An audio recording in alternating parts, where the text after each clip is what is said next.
one special feature with livestock holdings in Botswana is that there's a mixture of very large commercial ranches, several hundreds of square kilometres, and also very small operators with herds of maybe a dozen cattle or even only 12 or so goats. And it's at the lower end of that scale that the impact of predation is felt most keenly, because if a leopard jumps into a kraal with 12 goats in it and kills 6 of them, which is not unusual, then that's a 50% tax on that guy's, both his capital holdings and his income.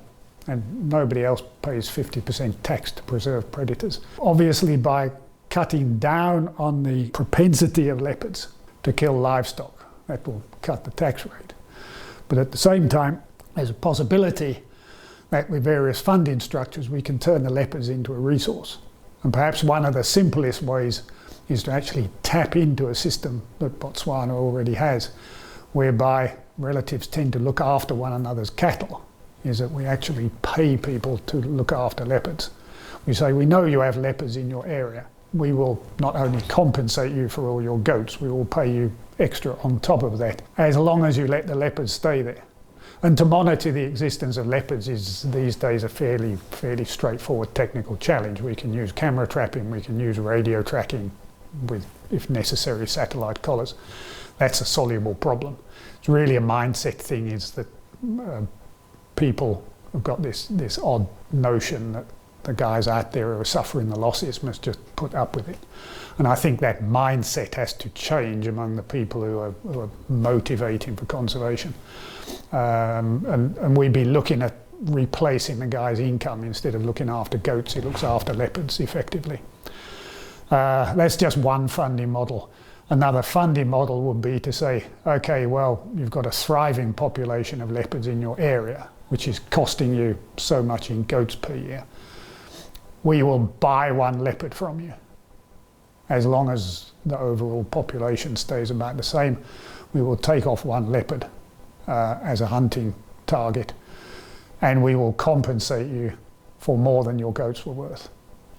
That's an alternative funding model for the same thing. The end effect is the same. You have a population of leopards where otherwise the guy would be shooting or poisoning them, because there is no way to expect people to support 50% and 30% losses to large predators. It's just completely unreasonable. Now, the large commercial operations, they've got larger herds, so a given offtake is less of an impact.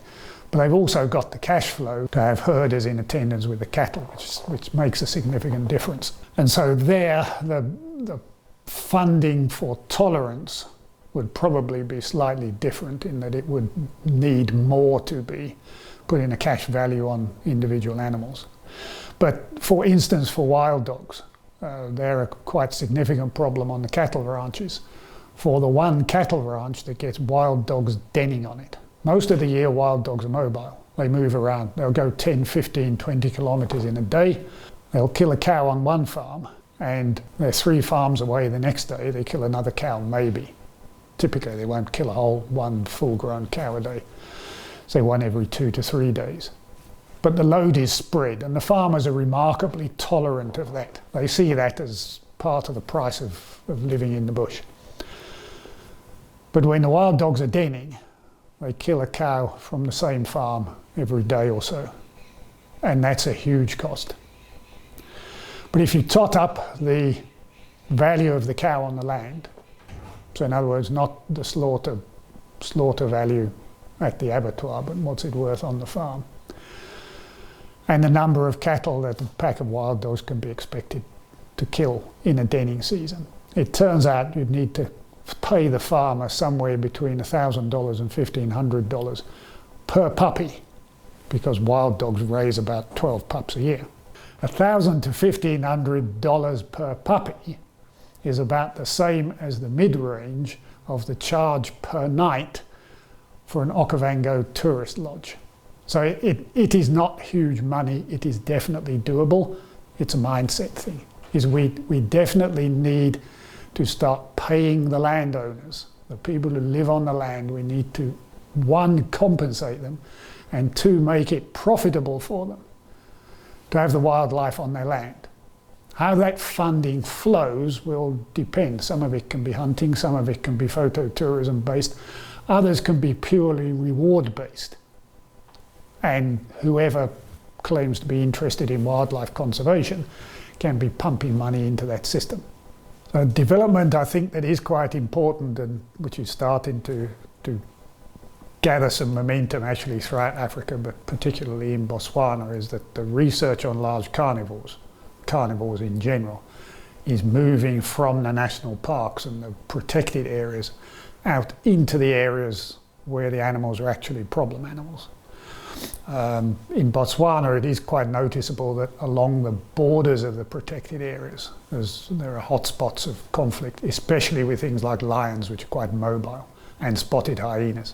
Further out, away from the protected areas, you have problems with resident populations of leopards and spotted hyenas. And in order to understand that, we really have to go out into those community areas and onto the commercial ranches to see what are the predators doing. And in fact, I've got a small-scale camera trapping program on one of the Heinefeld ranches running presently. And there's an amazingly high frequency of captures of large carnivores on the camera traps. And I've got one set of camera traps actually in a cattle kraal. And we regularly see spotted hyenas, wild dogs and leopards in that cattle kraal. They're coming and going in order to get water, and they're causing minimal problems with the cattle in the kraal. I think there's been one calf lost to a leopard in a period of 6 months. And we're seeing a large carnivore go in and out at least once a week. So the very presence of the carnivores in itself is not a problem. And this is an important thing. We're convincing the farmers that they don't need to kill every carnivore that they see, that they shouldn't do broadcast poisoning, for instance, because the majority of the carnivores are never going to cause them a problem.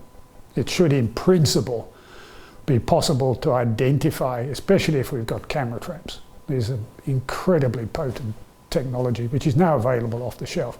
We can identify individual troublemakers and target remedial action at them. And that might be lethal control. That might turn out to be the most cost-effective and ecologically least impactful way of actually controlling, say, leopard depredation on calves, is you take out the one leopard that is killing calves and you leave the rest to get on with it.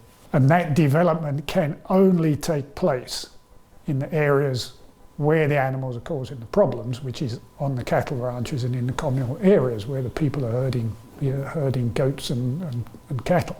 That is where we have to be to do the research on problem animals.